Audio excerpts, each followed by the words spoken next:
was tried and he was fined.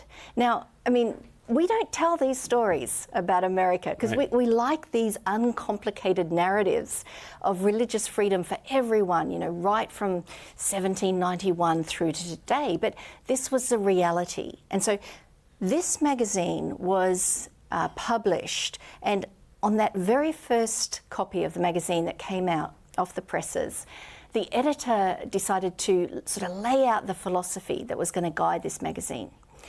And he wrote that we will defend the weak and the defenseless because we believe that there is no power but the power of love that can rightfully compel the human conscience. And so that was sort of the principle that encapsulated how we felt about what was happening in politics at that time. And it is the same principle that we bring to this discussion today about Christian nationalism. It seems that in regards to religious freedom and religious expression, it seems very much a fragile tension to hold. And it seems what you are describing from this magazine, we need to be vigilant about this freedom and this liberty that is there. Yeah. Now I've got to ask you a question following up with what James shared earlier.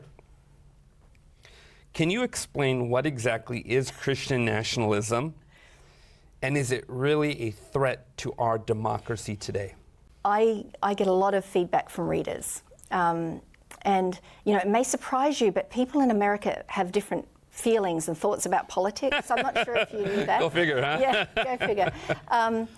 And I hear whenever we run an article on Christian nationalism, inevitably someone will write back and say, you know, you are just, you know, labeling, you know, this movement to discredit it. It's something, and there's something in that.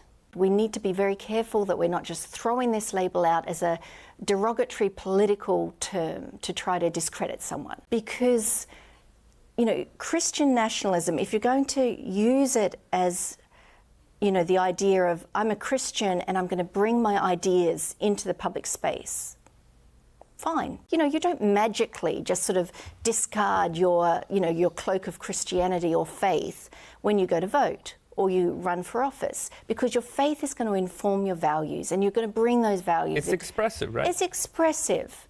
But you cross the line where rather than faith simply informing your values, you take the position that your faith leads you to a certain position on a public policy issue, and thus, because your faith, you know, dictates this, it should be mandatory for everyone else as well. Morality is informed by religion, for many. And so, obviously, when it comes to them making decisions on policy, inevitably, they're going to be informed by their religious persuasion. But where the rubber meets the road is, and correct me if I'm wrong here, is when your religion becomes something that is shaping, guiding that policy to the extent that it violates the religious freedom of another individual, you've crossed the line. Am I right here? Am I way off in left field? No, you're practically a political scientist right there. I mean, you're on track. Because, you know, as James pointed out, we are a Christian nation in the sense that demographically, most people identify as Christians. However, in the republic that we have set up and the constitutional arrangements that we have said will guide us, we say that majorities have a responsibility to the minorities. And so when a majority is acting in a way that contravenes or treads on a minority's rights, then they've stepped over a line.